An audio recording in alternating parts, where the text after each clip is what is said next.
महाभारत युद्ध के 10 चर्चित श्राप पार्ट 6।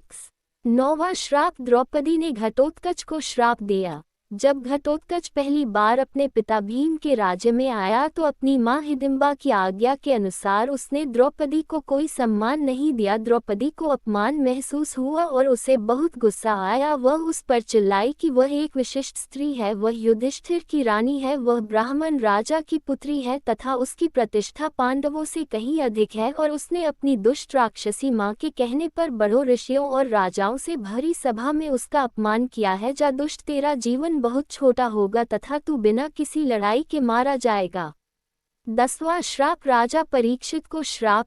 एक बार राजा परीक्षित आखेट हेतु वन में गए। वन्य पशुओं के पीछे दौड़ने के कारण वे प्यास से व्याकुल हो गए तथा जलाशय की खोज में इधर उधर घूमते घूमते वे शमीक ऋषि के आश्रम में पहुंच गए। वहां पर शमीक ऋषि नेत्र बंद किए हुए ब्रह्म ध्यान में लीन बैठे थे। राजा परीक्षित ने उनसे जल मांगा, किंतु ध्यानमग्न होने के कारण शमीक ऋषि ने कुछ भी उत्तर नहीं दिया। सिर पर स्वर्ण मुकुट पर निवास करते हुए कलियुग के प्रभाव से राजा परीक्षित को प्रतीत हुआ कि यह ऋषि ध्यानस्थ होने का ढोंग कर मेरा अपमान कर रहा है। उन्हें ऋषि पर बहुत क्रोध आया। उन्होंने अपने अपमान का बदला लेने के उद्देश्य से पास ही पड़े हुए एक मृत सर्प को अपने धनुष की नोक से उठाकर ऋषि के गले में डाल दिया और अपने नगर वापस आ गए। शमीक ऋषि जब ध्यान साधना से जागृत हुए तो उन्होंने अपने गले में पड़े मृत सर्प को देखा। उन्हें ज्ञात ही नहीं हो पाया था कि उनके साथ राजा ने क्या किया है। उस दौरान शमीक ऋषि के पुत्र रिंगी ऋषि आ पहुंचे और जब उन्होंने जाना कि उनके पिता का राजा ने अपमान किया है तो वे बहुत क्रोधित हुए। उन्होंने सोचा कि यदि यह राजा जीवित रहेगा तो इसी प्रकार ऋषियों का अपमान करता रहेगा। इस प्रकार विचार करके उस ऋषि कुमार ने तुरंत ही कमंडल से अपनी अंजुली में जल लेकर तथा उसे मंत्रों से अभिमंत्रित करके राजा परीक्षित को यह श्राप दे दिया कि जा, तुझे आज से 7वें दिन तक शक सर्प डसेगा। शमीक ऋषि कुछ समझ पाते इससे पहले तो रिंगी ऋषि ने श्राप दे डाला। शमीक ऋषि ने अपने पुत्र से कहा कि तूने यह अच्छा नहीं किया। वह राजा तो प्रजा का रक्षक है, उसने इतना बड़ा अपराध भी नहीं किया था कि उसे इतना बड़ा श्राप दिया जाए। शमीक को बहुत पश्चाताप हुआ। उल्लेखनीय है कि द्रोण पुत्र अश्वत्थामा के ब्रह्मास्त्र प्रहार से उत्तरा ने मृत शिशु को जन्म दिया था, किंतु भगवान श्री कृष्ण ने अभिमन्यु उत्तरा पुत्र को ब्रह्मास्त्र के प्रयोग के बाद भी फिर से जीवित कर दिया था। यही बालक आगे चलकर राजा परीक्षित नाम से प्रसिद्ध हुआ। परीक्षित के प्रतापी पुत्र हुए जन्मेजय। जन्मेजय को जब यह पता चला कि मेरे पिता की मृत्यु सर्पदंश से हुई तो उन्होंने विश्व के सभी सर्पों को मारने के लिए नागदाह यज्ञ करवाए थे। उन यज्ञों में नागों को पटक दिया जाता था। एक विशिष्ट मंत्र द्वारा नाग स्वयं यज्ञ के पास पहुंच जाते थे। देश भर में नागदाह नामक स्थान मिल जाएंगे। सर्पदाह के एक घनघोर यज्ञ की अग्नि से एक करकोटक नामक सर्प ने अपनी जान बचाने के लिए उज्जैन में महाकाल राजा की शरण ले ली थी, जिसके चलते वह बच गया था।